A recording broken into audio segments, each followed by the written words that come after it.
Hello friends, study with Krishna channel में एक बार आपका फिर स्वागत है। पिछले एशिया की क्लास में हम सेंट्रल एशिया को स्टार्ट किए थे और हमने आपको सेंट्रल एशिया की लोकेशन के विषय में बहुत सारी चीज़ें बताई थी। अगर आपने अभी एशिया पार्ट 1 और सेंट्रल एशिया का वीडियो नहीं देखा है तो पहले उसको ज़रूर देख लें, तभी ये चीज़ आपको समझ में आएगी। यहाँ पर हमने सेंट्रल एशिया के 5 देशों के विषय में डिस्कशन किया था। आज की इस क्लास में हम इन्हीं 5 देशों के विषय में कुछ 2-2, 4-4 पॉइंट जो एग्ज़ाम के दृष्टिकोण से महत्वपूर्ण है और आपको जानना भी चाहिए, उनके विषय में डिस्कस करेंगे। तो जैसा हम पहले ही डिस्कस कर चुके हैं कि सेंट्रल एशिया में कजाकिस्तान, किर्गिस्तान, तजाकिस्तान, उज़्बेकिस्तान और तुर्कमेनिस्तान 5 देश आते हैं। 2 बड़ी झीलें सेंट्रल एशिया में हैं, कैस्पियन सागर और अरल सागर। कैस्पियन सागर के विषय में पिछली क्लास में हमने पढ़ लिया था, अरल सागर के विषय में भी आज हम देखेंगे। तो सबसे पहले हम बात करें कजाकिस्तान के विषय में आपको कितनी चीज़ें जान लेनी चाहिए। तो हेडिंग डाल लें पहले कजाकिस्तान। देखिए, इसी के विषय में आपको ज़्यादा जानना है, बाकी जो छोटे छोटे चीज़ें हैं उनके विषय में भी हम डिस्कशन कर लेंगे। राजधानी हमने सभी की आपको बताई थी। कजाकिस्तान की राजधानी आपको पता है। सबसे पहले राजधानी के विषय में 2 पॉइंट जो हैं वो आप लिखें। राजधानी इसकी है आस्ताना और इसको नूर सुल्तान नाम दिया गया है। इसी राजधानी को नूर सुल्तान, तो चाहे जो ऑप्शन में हो दोनों सही है। नूर सुल्तान नया नाम है। नूर सुल्तान जो है दुनिया की राजधानियों की अगर हम बात करें तो सेकंड नंबर पे आती है, वर्ल्ड की कोल्डेस्ट कैपिटल।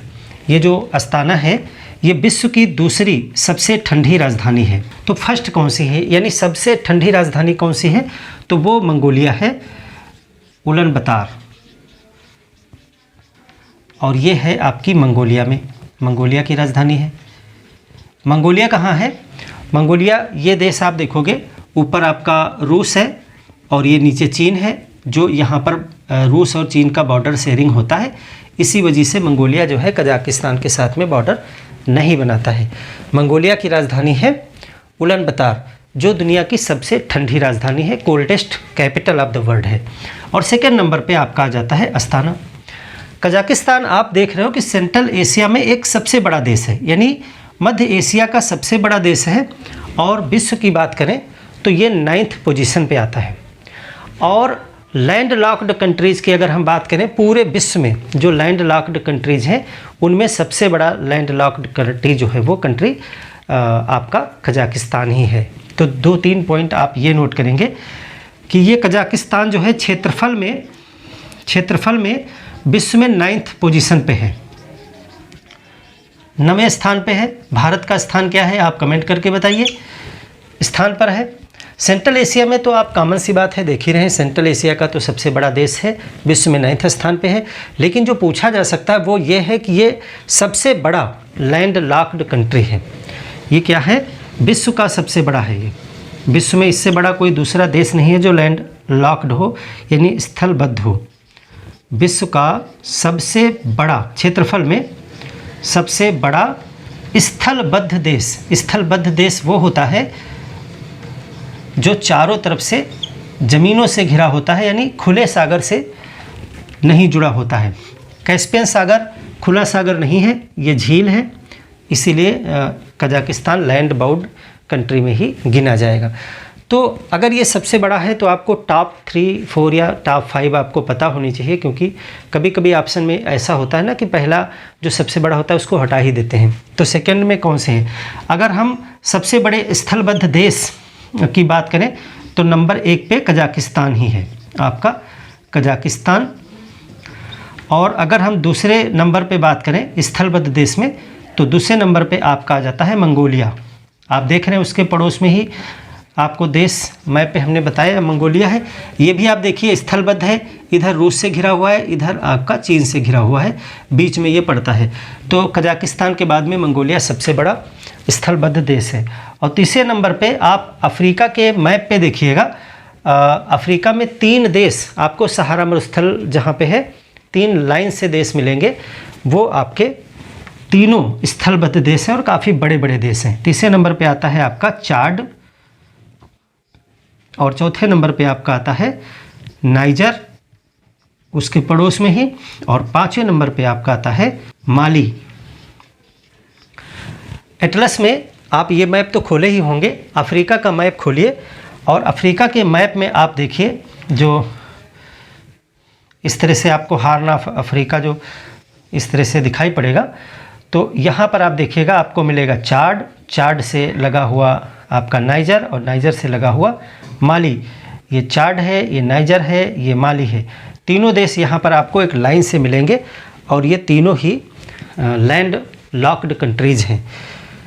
कजाकिस्तान, मंगोलिया, चाड, नाइजर, माली, ये क्रम है 5 बड़े जो है स्थलबद्ध देशों के नाम हैं ये। अब देखिए कजाकिस्तान, आपको हमने पिछली क्लास में बताया था कि जब सोवियत संघ का विभाजन हुआ 1991 में, तब कजाकिस्तान बना था और ये 15 में से एक है कंट्री। तो पहले तो यहाँ पे यूएसएसआर ही हुआ करता था। दुनिया में सबसे पहले यूएसएसआर ने ही अंतरिक्ष प्रक्षेपण केंद्र बनाया था।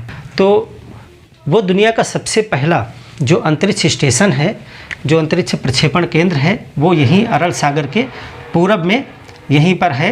ये कॉस्मोड्रोम अंतरिक्ष प्रक्षेपण केंद्र बाइकोनूर स्थान है, वहाँ पर है। और वो प्रश्न पूछा जा सकता है, कई तरीके से इम्पॉर्टेंट है। वो बनाया यूएसएसआर ने था, लेकिन यूएसएसआर का विभाजन हो गया तो वो कजाकिस्तान के हिस्से में आया।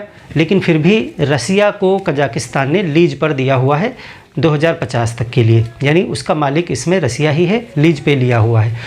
तो कॉस्मोड्रोम जो है वो कजाकिस्तान में ही है, नाम है कॉस्मोड्रोम। कॉस्मोड्रोम अंतरिक्ष प्रक्षेपण केंद्र, जहाँ से अंतरिक्ष के लिए उपग्रह वगैरह छोड़े जाते हैं। कॉस्मोड्रोम अंतरिक्ष प्रक्षेपण केंद्र ये विश्व का पहला ऐसा स्टेशन था, विश्व का प्रथम प्रक्षेपण केंद्र है ये, इससे पुराना कोई नहीं है प्रक्षेपण केंद्र। इसको किसने बनाया था? इसको यूएसएसआर ने जो है 1955 में तैयार किया था और बाद में ये कजाकिस्तान के हिस्से में आया। यहाँ पे है अरल सागर के पूरब में, और कजाकिस्तान ने इसको लीज पर दे दिया, किसको? रूस को। तो ये जो आपका कॉस्मोड्रोम है ये कहाँ स्थित है? तो कॉस्मोड्रोम जो आपका है ये है आपका बाइकोनूर, बाइकोनूर कजाकिस्तान। अब इसमें कजाकिस्तान में है ये, और इसे जो है रूस ने 2050 तक के लिए लीज पर लिया है, के लिए लीज पर लिया है।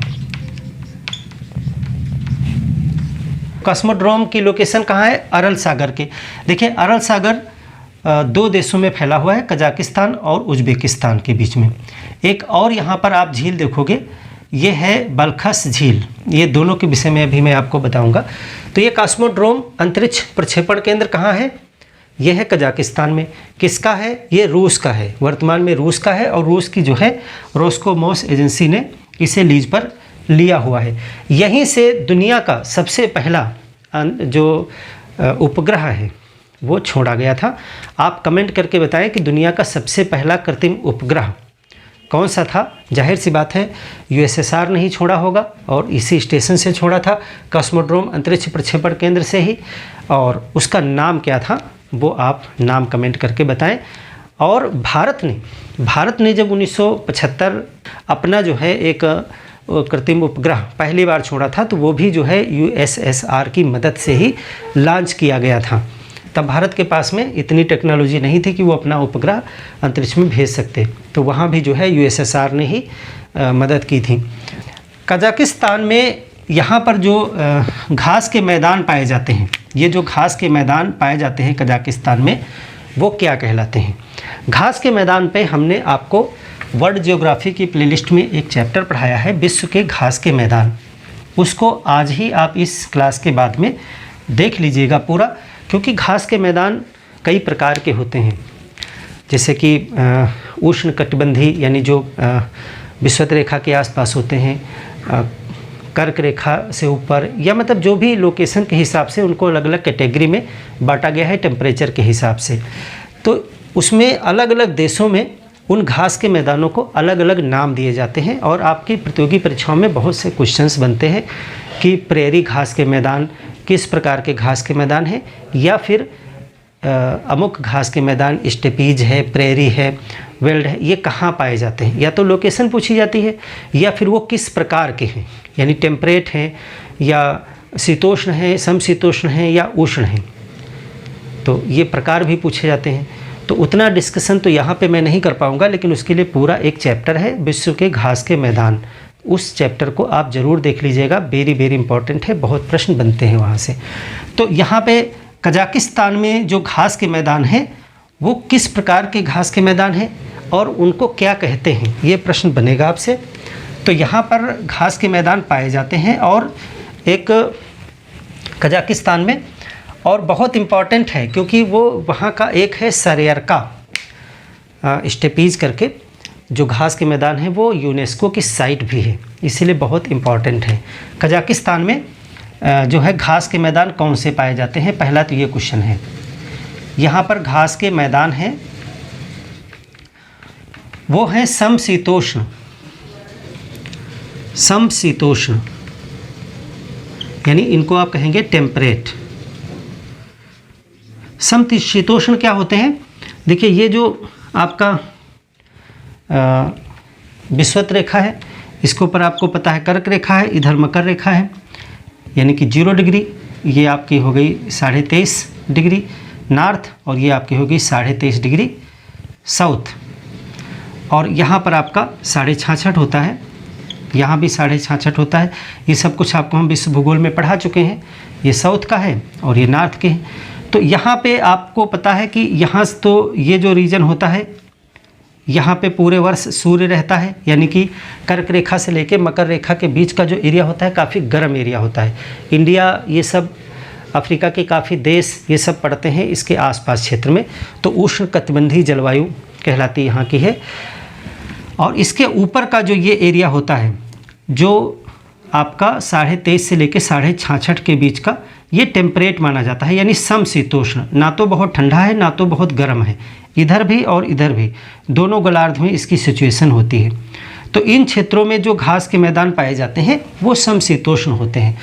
जब आप एशिया के मैप पे सेंट्रल एशिया को देखोगे तो सेंट्रल एशिया की जो जलवायु है वो समशीतोष्ण है, यानी कि देखो कर्क रेखा आपके यहाँ इंडिया से गुजर रही है, ये आपकी है कर्क रेखा, आप देखिए मैप पे ये कर्क रेखा है। और हमने अभी बताया कि कर्क रेखा के ऊपर यहाँ समशीतोष्ण है, यानी कि ये एरिया जो है पूरा वो आपका इसमें आ गया, इस एरिया में। तो कजाकिस्तान में कैसे घास के मैदान होंगे, समशीतोष्ण घास के मैदान पाए जाते हैं, टेम्परेट ग्रास लैंड पाए जाते हैं। अब टेम्परेट ग्रास लैंड्स को अलग अलग देशों में अलग अलग नाम दिया जाता है। तो यहाँ पर कजाकिस्तान में, और यहाँ देखोगे रसिया का पार्ट पड़ता है, और यहाँ ये देश आपको हमने कल बताया था, ये आपका है यूक्रेन। तो चाहे यूक्रेन में पूछा जाए, चाहे यहाँ रसिया में पूछा जाए, चाहे यहाँ कजाकिस्तान में पूछा जाए, बात एक ही है क्योंकि एक ही लाइन में ये पढ़ रहे हैं। तो ये कहलाते हैं स्टेपीज।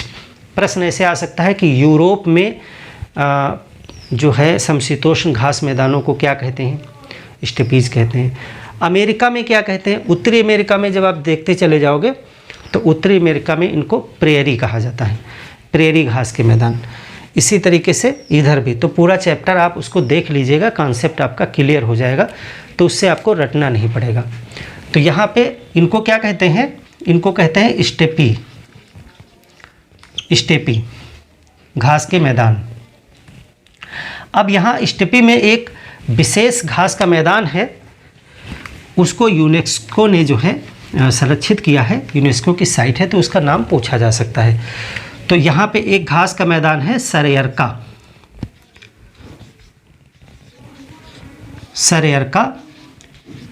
स्टेपी घास के मैदान।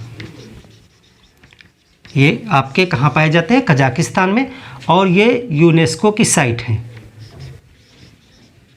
यूनेस्को की साइट है।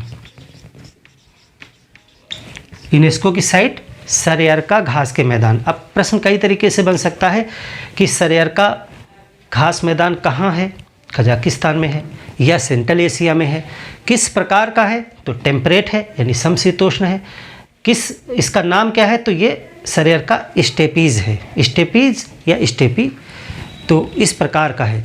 या फिर आपसे प्रश्न पूछा जा सकता है कि समशीतोष्ण घास के मैदानों को सेंट्रल एशिया में, यूक्रेन में या रसिया में क्या कहा जाता है, तो स्टेपीज कहा जाता है। ठीक है, स्टेपीज भी लिखा मिल सकता है आपको।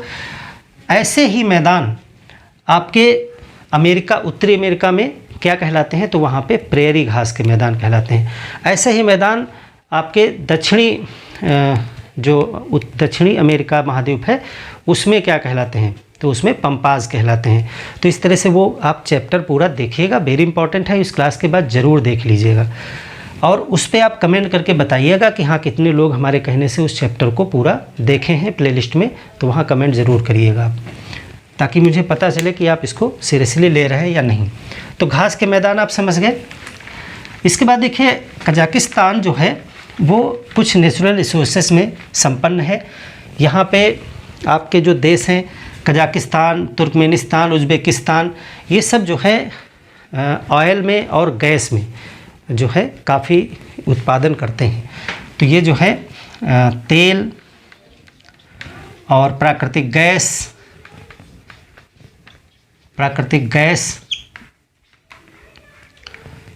उत्पादन करते हैं, ये सभी जो हमने बताए। और जो कजाकिस्तान है वो यूरेनियम में जो है टॉप कंट्रीज में गिना जाता है। कजाकिस्तान टॉप 3 में है। ये कजाकिस्तान यूरेनियम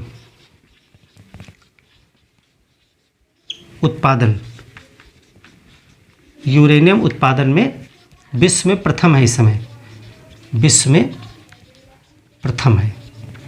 देखो 3 कंट्री हैं जो उत्पादन के दृष्टिकोण से टॉप 3 में आते हैं यूरेनियम में। तो पहला तो कजाकिस्तान ही है। कजाकिस्तान आपको पता है कि परमाणु ईंधन है यूरेनियम जो है भारत इंपोर्ट करता है। कनाडा, कजाकिस्तान, ऑस्ट्रेलिया, इन सब जो NSG के जो मेंबर हैं, कनाडा है, ऑस्ट्रेलिया है और कजाकिस्तान, यही 3 टॉप में हैं जहाँ पे सबसे ज़्यादा प्रोडक्शन होता है। तो कजाकिस्तान हो गया, दूसरा कनाडा है और तीसरा आपका ऑस्ट्रेलिया है। यहाँ पे ये यूरेनियम उत्पादन की बात की जा रही है, उत्पादन। तो कजाकिस्तान तो लगभग 42%, विश्व का लगभग आधा 42% तो अकेले कजाकिस्तान ही प्रोड्यूस कर रहा है यूरेनियम सब निकाल के सब बेच रहे हैं।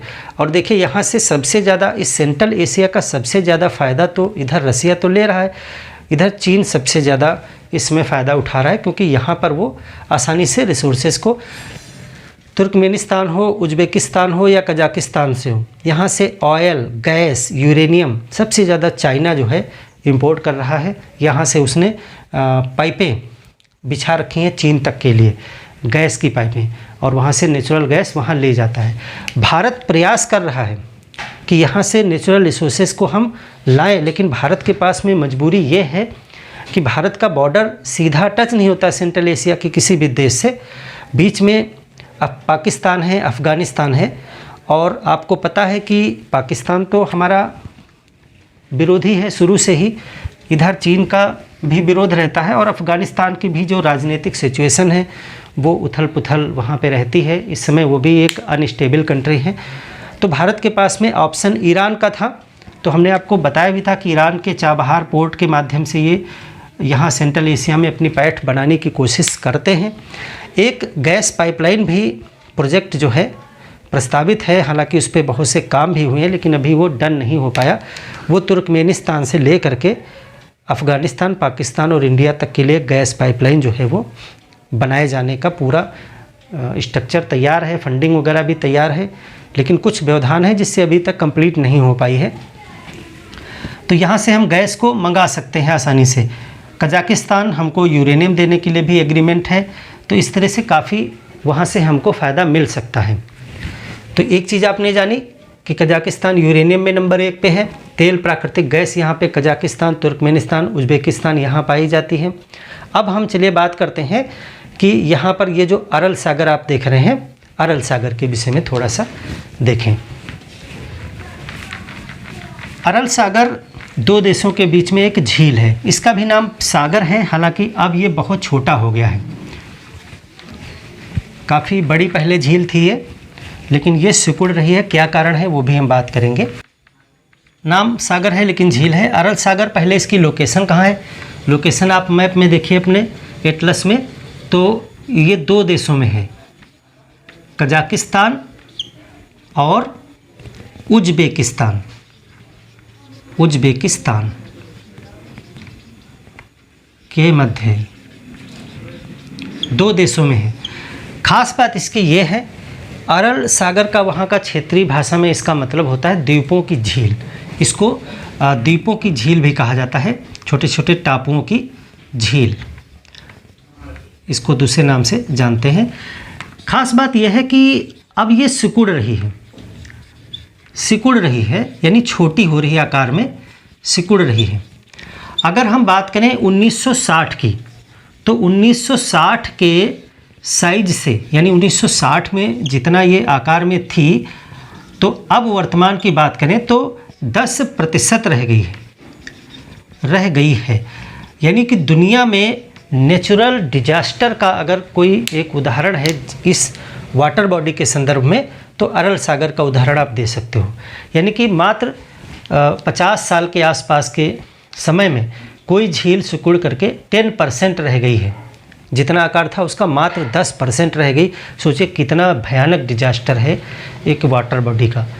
तो सिकुड़ क्यों रही है और 1960 के साइज से ही क्यों ऐसा है? तो हुआ ये कि 1960 में यूएसएसआर था। यूएसएसआर 1991 तक तो ये सब यूएसएसआर ही था।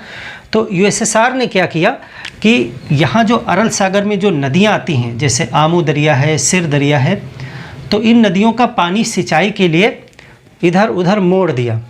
यहाँ काराकुम रेगिस्तान की तरफ मोड़ दिया, उज़्बेकिस्तान की तरफ, और ये सब कहीं सिंचाई के लिए पानी डाइवर्ट कर दिया।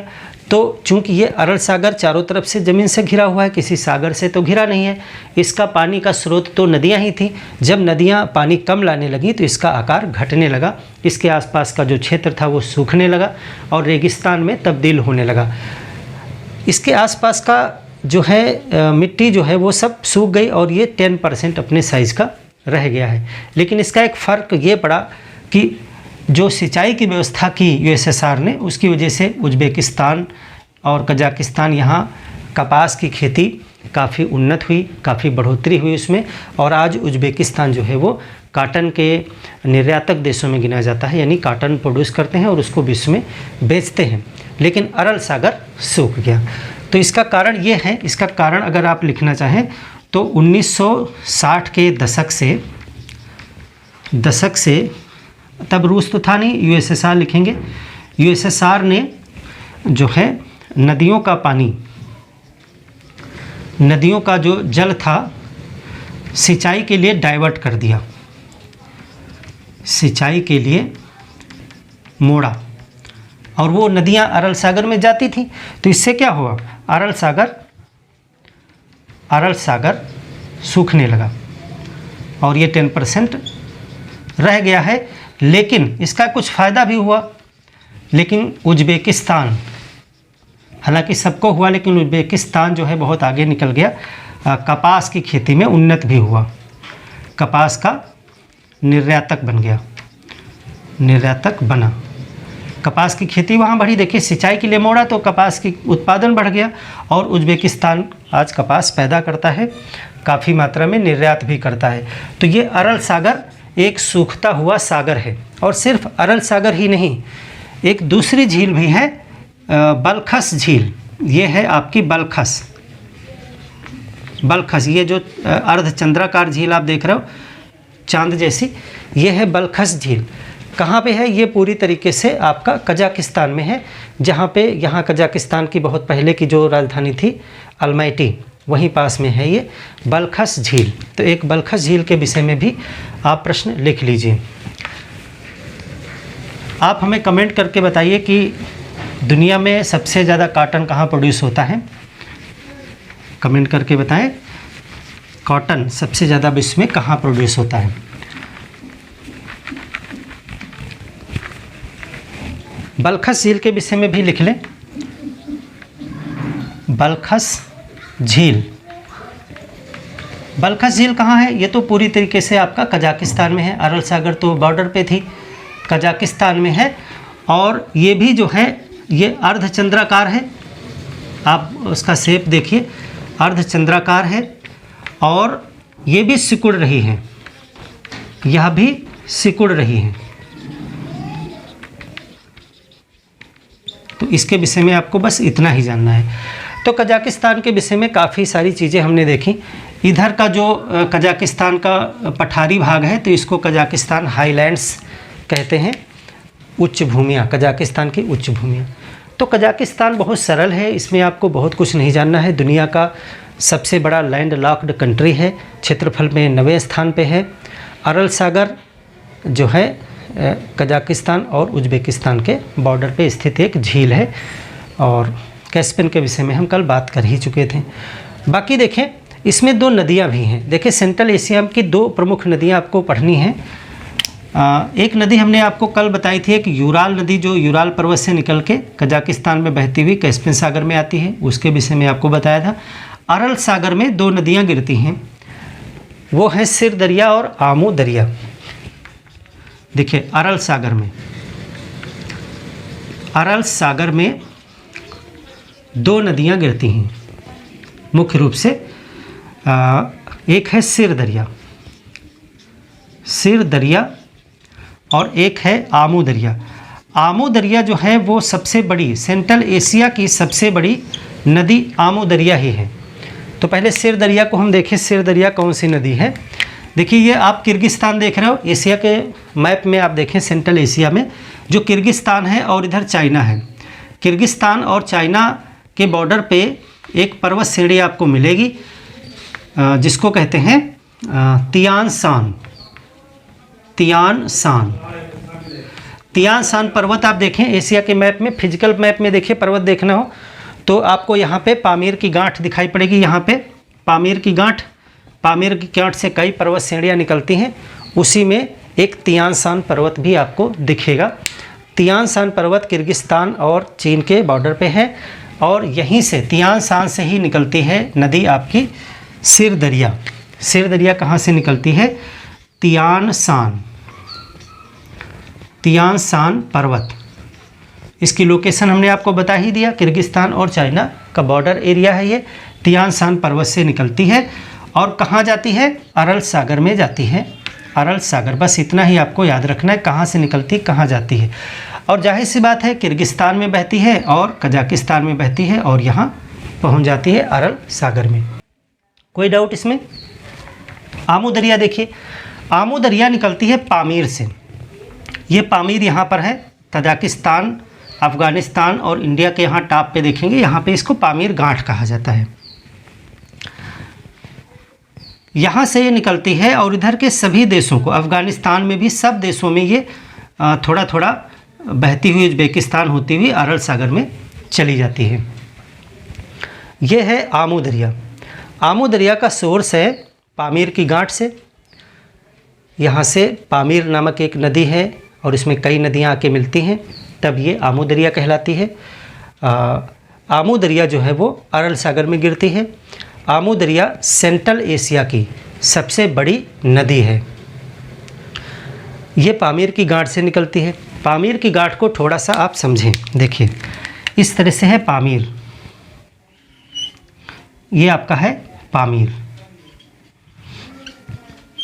बहुत ऊंचा है। तो पामीर जो है एक गांठ है। गांठ का मतलब यह है कि कई पर्वत यहाँ पर आके मिलते हैं।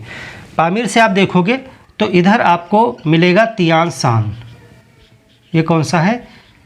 तियान शान, जो आपको हमने बताया इधर चाइना की तरफ चला गया और किर्गिस्तान में। एक इसी पामीर गांठ से एक पर्वत और आपको मिलेगा चीन में, जिसको कहते हैं कुनलुन शान। फिर इंडिया की तरफ देखोगे तो आपको मिलेगा काराकोरम, काराकोरम यहीं से सब स्टार्टिंग है, इसी पॉइंट से स्टार्टिंग है, इसीलिए इसको गांठ कहा जाता है पामीर। फिर इंडिया की तरफ से एक और देखोगे तो आपको मिलेगा हिमालय, बहुत लंबा आप देख रहे हो हिमालय, हिमालय भी जो है वहीं से स्टार्टिंग होती है हिमालय। इधर आप देखोगे इसकी अफ़गानिस्तान की तरफ तो आपको मिलेगा हिंदुकुश, ये कौन सा हो गया, हिंदुकुश, हिंदुकुश पर्वत अफ़गानिस्तान में। और इसी की एक ब्रांच जो है वो पाकिस्तान की तरफ आपको मिलेगी, जिसको कहते हैं सुलेमान, सुलेमान पर्वत, यहाँ पाकिस्तान में। तो आप देख रहे हो कि जो पामीर की गांठ है, यहाँ से इधर गया तियानसान, इधर गया कुल्लूसान, इधर आया काराकोरम, इधर आया हिमालय, इधर आया आपका ये आया हिंदुकुश, और हिंदुकुश की एक इधर और ब्रांच आई आपकी सुलेमान। तो चारों तरफ से क्या है, एक बीच में सूरज के जैसा ये पामीर की गांठ है और चारों तरफ पर्वत की श्रृंखलाएँ निकली हुई हैं। तो ये गांठ है, यहीं से सब निकले हुए हैं। तो इसी में तियानसान से ये नदी निकली, अरल में गई, और यहाँ पामीर से निकलती है आमू दरिया।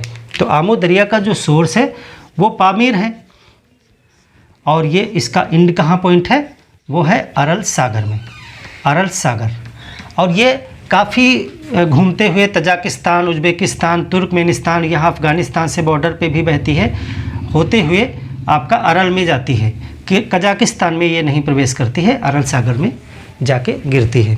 तो ये है आमू दरिया। आमू दरिया के विषय में एक और बात याद रखेंगे कि ये जो सेंट्रल एशिया की नदियों की अगर हम बात करें, सेंट्रल एशिया की सबसे बड़ी नदी यही है, सेंट्रल एशिया की सबसे बड़ी नदी। तो अरल सागर में दो नदियां गिरती हैं। अरल सागर से जो है सिंचाई की वजह से इन्हीं नदियों का पानी जो आता था, उसी को यूएसएसआर ने सब इधर उधर नहरें बना के, एक नहर है काराकुम नहर, काराकुम नहर उसका नाम है, और एक रेगिस्तान भी है काराकुम नाम का। तो उसी काराकुम रेगिस्तान की तरफ एक नहर निकाली गई, काराकुम नहर पूरा रेगिस्तान पार कर जाती है, काफ़ी बड़ी नहर है, टॉप नहरों में गिनी जाती है, बड़ी बड़ी नहरों में। तो काराकुम नहर काफ़ी पानी जो है वो अलग दिशा में मोड़ दिया, अरल सागर में पानी नहीं जाता है, और भी तमाम नहरें जो हैं वो सब तरफ निकाली गई सिंचाई के लिए।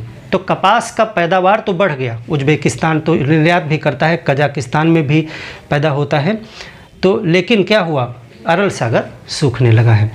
यहाँ काराकुम रेगिस्तान जो है उसमें वो नहर निकली है काराकुम नहर, इसकी नीचे तली जो है वो सीमेंटेड नहीं है, इस वजह से जो साल्ट वगैरह हैं वो ऊपर आते हैं रेगिस्तान में, और ये उड़ उड़ करके काली काली रेत है वहाँ पे, काली रेत, काराकुम का मतलब ही होता है काली रेत। तो ये उड़ उड़ करके बहुत दूर दूर तक जाते हैं और पोल्यूशन फैलाते हैं। ये मिट्टी जो होती है काली, काली मिट्टी नहीं, काली रेत टाइप की होती है। तो ये हो गया आपका अरल सागर। बलखस झील के विषय में हमने बताया, कास्मोड्रोम के विषय में बताया, तो इतना काफ़ी है। और हाँ, सर यार का स्टेपीज घास के मैदान ज़रूर याद रखिएगा, काफ़ी इम्पोर्टेंट है। तुर्कमेनिस्तान के विषय में अगर हम थोड़ी सी बात करें, बहुत ज़्यादा नहीं, तुर्कमेनिस्तान गैस के, नेचुरल गैस के प्रोडक्शन के लिए काफ़ी फेमस है, और चीन वगैरह को ये जो है निर्यात करता है। इंडिया को भी निर्यात करने के लिए एग्री है, लेकिन इंडिया के पास में अभी पूरा साधन नहीं है कैसे ले जाए। तो कैसे ले जाएंगे उसके लिए एक परियोजना है, वो आपको जाननी ज़रूरी है। देखिए, तुर्कमेनिस्तान के विषय में कुछ पॉइंट आप जान लें। तुर्कमेनिस्तान, राजधानी आपको बताया ही हमने, अशगाबाद, अशगाबाद जो है यहाँ की राजधानी है, यहाँ पे है। तुर्कमेनिस्तान नेचुरल गैस का निर्यातक है, और यहाँ से एक पाइपलाइन परियोजना है, टापी उसको बोलते हैं। तो ये तुर्कमेनिस्तान से होते हुए, अफ़गानिस्तान होते हुए, पाकिस्तान होते हुए, और भारत में पंजाब, फजिल्का पंजाब तक के लिए ये गैस पाइपलाइन है, जिसको बोलते हैं तापी, TAPI। तापी का मतलब है टी से तुर्कमेनिस्तान, ए से अफ़गानिस्तान, पी से पाकिस्तान, आई से इंडिया, यानी जितने देशों में ये गुजरती है उन्हीं का पहला अक्षर लेके इस पाइपलाइन का नाम रखा गया है तापी गैस पाइपलाइन। तो ये 2019 तक टारगेट था कि ये काम करना शुरू कर देगी और इसको 5% पैसा जो है ये तीनों देशों ने लगाया है। भारत ने 5%, पाकिस्तान ने, अफ़गानिस्तान ने, बाकी तुर्कमेनिस्तान जो है लगाएगा 85%। तो ये तापी परियोजना आपसे पूछी जा सकती है क्योंकि ये काफ़ी इंडिया के लिए काफ़ी फ़ायदेमंद होता अगर यहाँ से नेचुरल गैस पहुँचती। आगे बांग्लादेश भी चाहता था कि ये पाइपलाइन बांग्लादेश तक भी चली जाए। देखिए ये क्या है, तुर्कमेनिस्तान की एक जो परियोजना है Tapi, TAPI, Tapi. Full farm आपको हम बता ही दिए, तुर्कमेनिस्तान, अफ़गानिस्तान, पाकिस्तान, इंडिया। ये गैस पाइपलाइन है, गैस पाइप लाइन। ये कहाँ कहाँ से होके गुजरती है? तो पहला तो आपका देश पड़ेगा तुर्कमेनिस्तान, दूसरा अफ़गानिस्तान, मैप पे भी आप मिलाएं देखो, तीसरा पाकिस्तान से होके गुजरेगी, पाकिस्तान को पार करते हुए ये इंडिया में प्रवेश करेगी, इंडिया में। अगर हम फंड की बात करें कितना पैसा किसके हिस्से में है, तो तुर्कमेनिस्तान जो है 85% पैसा लगाएगा, बाकी 5% के इसमें हिस्सेदार हैं। कौन फंडिंग कर रहा है ये? तो इसकी फंडिंग जो है, पैसा कहाँ से आ रहा है? फंडिंग जो है एशियाई विकास बैंक, एशिया डेवलपमेंट बैंक जो है, एशियाई विकास बैंक से ये जो है ये फंडिंग है। तो तुर्कमेनिस्तान से कहाँ से स्टार्ट होगी ये पूछा जा सकता है। तो तुर्कमेनिस्तान का जो गैस क्षेत्र है गल्की नाइस, ये वहाँ का गैस प्रोडक्शन का एरिया है, वहाँ से पाइपलाइन स्टार्ट होगी, फिर ये अफ़गानिस्तान में आएगी। तो अफ़गानिस्तान में ये हेरात से गुजरेगी, हेरात, कंधार, फिर ये पाकिस्तान पहुँचेगी और पाकिस्तान में एक क्षेत्र है क्वेट्टा और मुल्तान, क्वेट्टा और मुल्तान होते हुए इंडिया आएगी और ये फाजिल्का पंजाब यहाँ तक आएगी। तो ये सभी नाम आपको याद रखने, कहाँ कहाँ से तापी पाइपलाइन जो है वो गुजरती है नेचुरल गैस के लिए। कहाँ से शुरू होगी? गल्किनाइस, हेरात, कंधार, क्वेट्टा, मुल्तान, फाजिल्का, पंजाब तक ये जाएगी इंडिया में। और ये कितना किसका शेयरिंग है इसमें, ये भी आपको याद रखना है। किस चीज़ की गैस पाइपलाइन है? नेचुरल गैस पाइपलाइन है तापी। तो ये है प्रोजेक्ट। एक तुर्कमेनिस्तान के विषय में एक चीज़ और आपको जाननी है।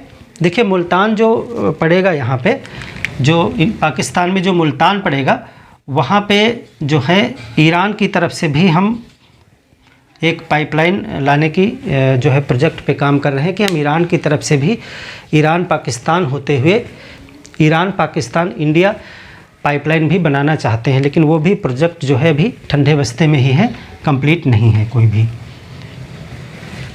तो गैस के लिए ये है। बाकी तुर्कमेनिस्तान में एक रेगिस्तान भी है, उसको कहते हैं काराकुम रेगिस्तान। इसका नाम आप याद रखेंगे, काराकुम रेगिस्तान। ये कहाँ है? आपका तुर्कमेनिस्तान में है, तुर्कमेनिस्तान। काराकुम का मतलब होता है काली रेत का रेगिस्तान। यहाँ तुर्कमेनिस्तान में जो रेगिस्तानी क्षेत्र है उसको काराकुम रेगिस्तान कहते हैं। आमू दरिया से ही एक नहर निकाली जाती है जो काराकुम रेगिस्तान में बहती है, उसको काराकुम नहर कहा जाता है। बाकी चीज़ें और जो जाननी है आपको वो देखें। तुर्कमेनिस्तान के विषय में इतना आपको याद रखना है। किर्गिस्तान के विषय में, किर्गिस्तान की राजधानी हमने आपको बता दिया था, बहुत कुछ नहीं जानना है आपको। तजाकिस्तान के विषय में, तजाकिस्तान की राजधानी आपको हमने बताई थी 1090। और तजाकिस्तान में एक एयरबेस स्टेशन है जो इंडिया का एक किसी विदेश की धरती पर एयरबेस स्टेशन है, पहला इंडिया का। यानी भारत की सेना और तजाकिस्तान की जो है फोर्स के द्वारा सम्मिलित रूप से यहाँ पे एक तजाकिस्तान में एक एयरबेस स्टेशन है जो इंडिया का पहला जो है विदेश में स्थित एयरबेस है। तो वो आपको जानना चाहिए। कहाँ पे है और उसका क्या नाम है। तजाकिस्तान में देखिए, तजाकिस्तान, राजधानी आपको हमने कल ही बताई थी, 1090 भी कह सकते हैं आप इसे। तजाकिस्तान में एक एयरबेस स्टेशन है जिसको कहते हैं फारखोर एयरबेस। फारखोर एयरबेस तजाकिस्तान में है। और देखिए, इंडियन एयरफोर्स और तजाकिस्तान की एयरफोर्स का ये सम्मिलित एयरबेस स्टेशन है, यानी कि ये आपका इंडिया प्लस तजाकिस्तान का सम्मिलित है। और ये भारत का पहला एयरबेस है जो भारत के बाहर है, यानी आउटसाइड इंडिया और कोई स्टेशन, यानी कि आउटसाइड इंडिया ये फर्स्ट एयरबेस है जो तजाकिस्तान में स्थित है, भारत का फर्स्ट। यहाँ सेंट्रल एशिया में कई देशों ने अपने ठिकाने बना रखे हैं। देखो, central Asia new battle field है, हमने बताया था। भारत कहता है कि ये हमारे एक्सटेंडेड नेबर हैं, यानी विस्तारित पड़ोसी हैं। आपसे पूछा भी जा सकता है भारत अपने विस्तारित पड़ोसी किसे संज्ञा दिया है, तो यही देश है, इनको विस्तारित पड़ोसी कहता है। तो यहाँ पर जो सेनाओं की उपस्थिति है कई देशों की है। भारत से पहले भी 3 देशों की है यहाँ पे। अमेरिका की सैन्य उपस्थिति भी है सेंट्रल एशिया में, अमेरिका और रूस की भी है, जर्मनी की भी है। अमेरिका, रूस, जर्मनी पहले से अपने ठिकाने यहाँ सेंट्रल एशिया में बनाए हुए हैं। और भारत ऐसा चौथा देश है जिसने सेंट्रल एशिया में यहाँ तजाकिस्तान में अपना एक एयरबेस स्टेशन बनाया है, फारखोर। चाइना नहीं, चाइना तो पड़ोस में है ही, चाइना के तो अपने इधर हैं ही, लेकिन यहाँ अंदर घुस करके और कोई नहीं बनाया है। तो चौथा देश है भारत यहाँ फारखोर में। इस नाम को आप याद रखेंगे, फारखोर एयरबेस स्टेशन जो है इंडिया और तजाकिस्तान के एयरफोर्स है उनके द्वारा संचालित किया जाता है। तो ये आपको तजाकिस्तान के विषय में आपको याद रखना है। उज्बेकिस्तान के विषय में एक पॉइंट हमने पहले ही आपको लिखवाया था कि उज्बेकिस्तान की राजधानी है ताशकंद। ताशकंद में समझौता एक हुआ था, ताशकंद समझौता, जिसके विषय में एक पॉइंट हमने आपको नोट डाउन कराया था, तो वो आपको याद रखना है। तो इतनी चीज़ें सेंट्रल एशिया के विषय में आप याद रखेंगे। अब पिछली क्लास में हमने एक क्वेश्चन आपसे पूछा था कि काला सागर को कौन कौन से देश सराउंड करते हैं, यानी काला सागर के साथ कौन कौन से देश बॉर्डर बनाते हैं। तो उसका उत्तर मैं आपको बता देता हूँ। काला सागर जो है कौन कौन से देश बॉर्डर बनाते हैं काला सागर से। देखिए, यह है आपका काला सागर। काला सागर, आप एशिया का मैप खोलें या यूरोप का, आपको काला सागर मिलेगा। यूरोप में और एशिया में सम्मिलित रूप से जब आप देखोगे तब सभी देश आप देख पाओगे। इन 3 देशों के विषय में हमने आपको कल डिस्कस किया था। तो यहाँ से जो 2 नंबर हमने लिखा था, ये वाला देश देखिए, ये देश आपका है जॉर्जिया। ये कौन सा है? जॉर्जिया। आपको यहीं से स्टार्ट में करूँगा। कैस्पियन सागर के पश्चिम में आप देखिए अजरबैजान है, मैप में देखेंगे अजरबैजान के ऊपर देखिए जॉर्जिया है। जॉर्जिया काला सागर के साथ में बॉर्डर बनाता है एशिया की तरफ से, जॉर्जिया। तो यहाँ पे मैं लिख देता हूँ जॉर्जिया एक देश है, जॉर्जिया। अब हम ऐसे एंटी क्लॉकवाइज देखते जाएंगे। जॉर्जिया के बाद में ये एरिया आप देखो, ये है आपका रूस। तो रूस भी आपका जो है बॉर्डर बनाता है। ये सब एजो सागर वगैरह सब आप देखोगे, ये सब कुछ रूस के साथ बॉर्डर बनाता है। तो दूसरा देश आपका हो गया ये रूस। रूस के बाद और बढ़ोगे तो हमने आपको बताया था यूक्रेन है, बेलारूस है और इस्टोनिया, लैटविया, लिथुआनिया, 3 देश हमने आपको बताए थे। ये काला सागर के पास में एजो सागर से ऊपर आप जाके देखोगे तो आपको ये पूरी लाइन दिखेगी देशों की, जो वहाँ फिनलैंड तक जाती हुई, जिसमें Ukraine, Belarus, Lithuania, Latvia, Estonia, ये सब देश दिखेंगे आपको। तो इधर यूक्रेन जो है वो काला सागर के साथ में बॉर्डर बनाता है। तो अगला नंबर आपका हो गया यूक्रेन। यूएसएसआर का एक देश हमने और बताया था यूक्रेन से लगा हुआ, लेकिन आप इसको देखोगे मालदोवा। मालदोवा जो है वो काला सागर के साथ में बॉर्डर नहीं शेयर करता। उसको मैप पे आप देखिए कि एक छोटा सा देश आपको 2 देशों के बीच में इस तरह से दिखेगा। मालदोवा, तो मालदोवा अक्सर विकल्प में दिया रहेगा, लेकिन मालदोवा काला सागर के साथ में बाउंड्री नहीं बनाता है। मालदोवा के बाद में आप देखोगे एक देश यहाँ पर आपको मिलेगा जिसका नाम है रोमानिया। रोमानिया, काला सागर से रोमानिया, तो यूक्रेन के बाद में आपको मिलेगा रोमानिया। और रोमानिया के बाद में आप देखो तो एक देश और आपको मिलेगा जिसको कहते हैं बुल्गारिया। बुल्गारिया, और बुल्गारिया के बाद में एक जो कन्फ्यूजन के रूप में और विकल्प रहेगा वो बुल्गारिया से आप देखोगे ग्रीस देश है, लेकिन ग्रीस देश जो है वो भूमध्य सागर में है, एजियन सागर में है। एजियन सागर या भूमध्य सागर वो सब टच करते हैं उससे, लेकिन काला सागर से ग्रीस जो है वो टच नहीं करता है। यहाँ पे टर्की आ जाता है बीच में, इस तरह से टर्की का क्षेत्र आ जाता है, इस्तांबुल, और यहाँ टर्की इस्तांबुल भी टच करता है और टर्की भी टच करता है, तो ये पूरा टर्की देश ही है। और बीच में क्या है, यहाँ पे एक मरमरा सागर है, और मरमरा सागर काला सागर से जुड़ा हुआ किससे, बास्पोरस जल संधि से, और फिर इधर डैर्डेनल्स की जल संधि से एजियन सागर में आ जाता है। तो काला सागर से एक देश और टच हो रहा है जिसका नाम है टर्की। अगर आप मैप पे नहीं देख रहे हैं तो आप नहीं समझ पाएंगे। फिर से एक बार इसे रिवाइज कर लेंगे।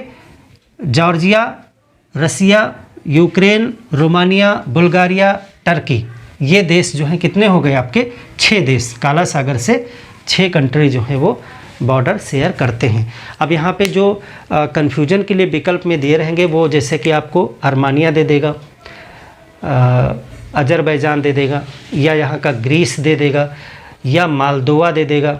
इस तरह के देश जो हैं वो आपको भ्रम में करने के लिए दिए जा सकते हैं साथ में। तो काला सागर से 6 देश बॉर्डर बनाते हैं। कैस्पियन सागर से कितने देश बॉर्डर बनाते हैं आप कमेंट करके बताइए और उनके नाम भी दीजिए। तो फ्रेंड्स, सेंट्रल एशिया के विषय में इतनी जानकारी सफिशिएंट है। मुझे उम्मीद है कि सेंट्रल एशिया आपके दिमाग में फिट हो गया होगा बिल्कुल। अब नेक्स्ट क्लास में जो हम डिस्कस करेंगे वो इधर आप जो देखेंगे पश्चिम की तरफ से, और दक्षिण पश्चिम एशिया, इधर भूमध्य सागर से जो लगे हुए देश देखोगे आप मैप में देखेंगे, उन सब पे बात करेंगे। तो मिलते हैं एक और बेहतर क्लास के साथ में, तब तक के लिए धन्यवाद।